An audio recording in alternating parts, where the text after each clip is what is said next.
Build a massive stone structure without a perfectly aligned foundation, and it collapses under its own weight. The exact same structural failure occurs when attempting to interpret the Vedas without a precise hermeneutical blueprint. For centuries, medieval commentators attempted to decode these eternal texts without the original analytical frameworks. By losing the blueprint, they introduced systemic, compounding errors into the translation of the Sanskrit manuscripts. Commentators like Sayana and Mahidara began treating eternal axioms as historical narratives. They injected literal geographies of heaven and hell and began treating physical forces as humanized deities. The mechanical error was ignoring the core subject matter, the devata, of the mantras. Without identifying the specific subject of a verse, resolving its contextual syntax becomes impossible.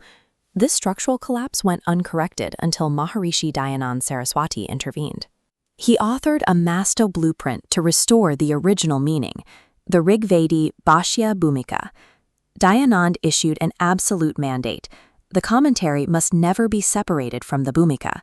It contains the analytical framework required to strip away mythological misconceptions accumulated over centuries. Divorced from this master blueprint, both Western scholars and Indian academics remain trapped in semantic confusion, consistently mistaking physical elements and natural forces for the supreme being. Dayanand did not invent a new translation system. He resurrected the ancient Nirukta methodology to restore exegetical purity to the texts. This diagram outlines the strict sequence. You establish the divine intent, followed by the core mantra, the word division, the exact word meanings, the syntax, and finally the ultimate teleological purpose. Bypassing any single step in this interconnected matrix results in a translation that lacks internal consistency. Beyond mechanics, the Nirukta outlines a specific prerequisite.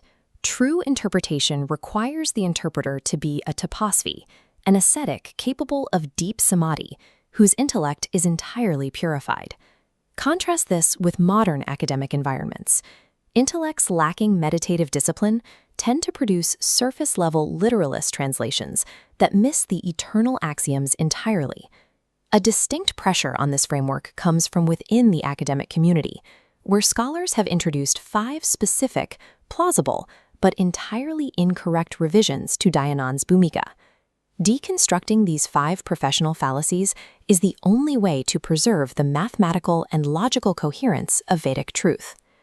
The first fallacy, propagated by scholars like Pandit Yudhishthir Mimamsak, asserts that the Hindi Bhashartha, the translation within the Bhumika, was drafted by subordinates, making it safe to dismiss. This split-screen layout shows internal evidence contradicting that claim. The Sanskrit and Hindi text sit side by side. Furthermore, 85 specific proofs exist solely in the Hindi translation, indicating the author generated original philosophical thought directly in Hindi. Dayanand leaves an explicit directive in the Upasana section, written in Sanskrit, where he promises a detailed explanation in the vernacular language.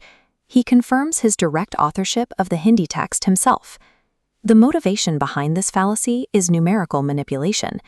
Scholars like Khemchand Yadav selectively accept only 70 lines of the Hindi text, discarding the rest to force alignment with their own chronological calculations. Divorcing the Hindi from the Sanskrit is a targeted hermeneutical fracture. It deliberately strips the Bhumika of the author's most critical methodological directives. The second fallacy manipulates the derivative or Yaugika nature of Vedic Sanskrit. Some scholars apply every possible meaning of a root word to a single mantra, creating semantic anarchy. This diagram illustrates the problem. A single Sanskrit root word can theoretically fracture into dozens of possible definitions, but the ancient Nirukta provides a constraint. Any translation must be strictly bound by context and subject matter.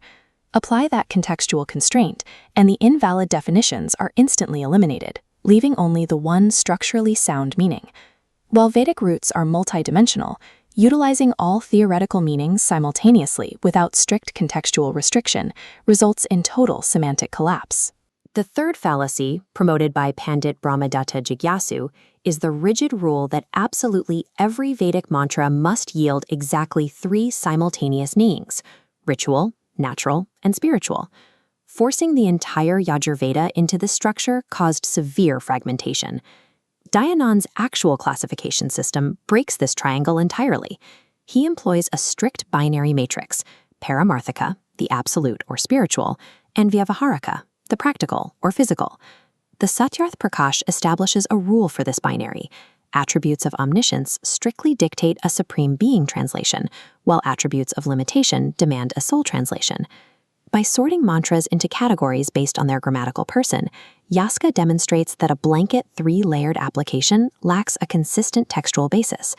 Forcing the Triveda rule universally destroys the vital ontological boundaries separating God, the soul, and physical matter.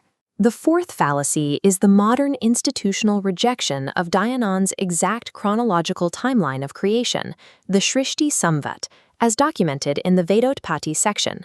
As tracked by this timeline counter, the figure established in the Bhumika is precise: 1,960,852,976 years.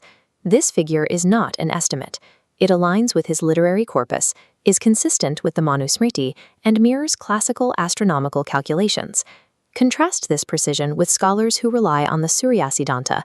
They utilize mythological floods and known computational errors to smooth the data out to a rounded 1.97 billion years. Substituting exact historical rigor with rounded numbers derived from mythological transition periods is a gross violation of Arya Samaj theology. The fifth fallacy involves attempting to relocate the physical anatomical center for upasana, or meditation, that is strictly prescribed by the Bhumika. Scholars argue the meditation center, the Ajna chakra, is inside the physical brain, but Dayanand provides exact coordinates from the Chandogya Upanishad. The Hridana is in the chest cavity, specifically below the throat, between the breasts, and above the abdomen. These chest coordinates are cross-referenced and confirmed in both Dayanand's Sandhya guidelines and the Satyarth Prakash, proving this placement is intentional. Relocating the meditation center to the brain ignores the explicit anatomical mapping laid out in the Upanishads, forcing a modern interpretation onto a highly specific classical spiritual mechanism. The final fallacy comes from Acharya Vishwashrava. He treats the rishi listed at the top of a mantra as a linguistic variable, an author whose identity supposedly alters how the text should be translated. Looking at the classical Sanskrit manuscripts, we see exactly where the rishi's name is inscribed at the top of the verse. According to Nirukta, rishis are mantra-drashtas, seers. Through rigorous asceticism, they realized the pre-existing eternal meaning of the text. They did not author or generate it. The inclusion of the rishi's name is purely a memorial tribute to their intellectual effort. It holds absolutely zero semantic bearing on the grammar or translation of the verse itself. To force his methodology, Acharya Vishvashrava committed physical textual tampering. He altered the original heading in modern publications to simply read Padartha, fracturing the original structure. Attributing semantic generation to human rishis and actively altering the published structure of the texts to match that theory reclassifies the Vedas as human products rather than eternal, non-human transmissions. The Rig-Vedaadi-Bhashya-Bhumika is not a collection of suggestions. It is an unadulterated blueprint that must be followed with absolute precision. When the foundation is correct, context, deity, and syntactic integrity lock perfectly together, forming a stable interpretive structure. The modern academic revisions we've examined ultimately rely on the same mythological assumptions and logical contradictions that Dayanand originally fought to eradicate. Adherence to the Bhumika's original logic and structural sequence provides the necessary rigor to maintain the Vedas as the author intended, preserving the eternal axioms for future generations.